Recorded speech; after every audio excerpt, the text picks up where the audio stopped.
రతికేళి రుక్మిణికి రంగుమోవి పగడము. ఇది గోవర్ధనపు గోమేధికము. సతమై శంకు చక్రాల సందుల వైడూర్యము. గతి అయి మమ్ము కాచే కమలాక్షుడు.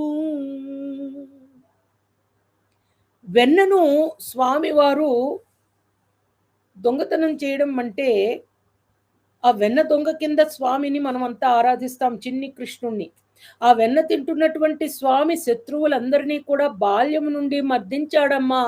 తల్లుల్లారా లెండి లెండి రండి రండి అని పిలుస్తున్నారు గోదాదేవి.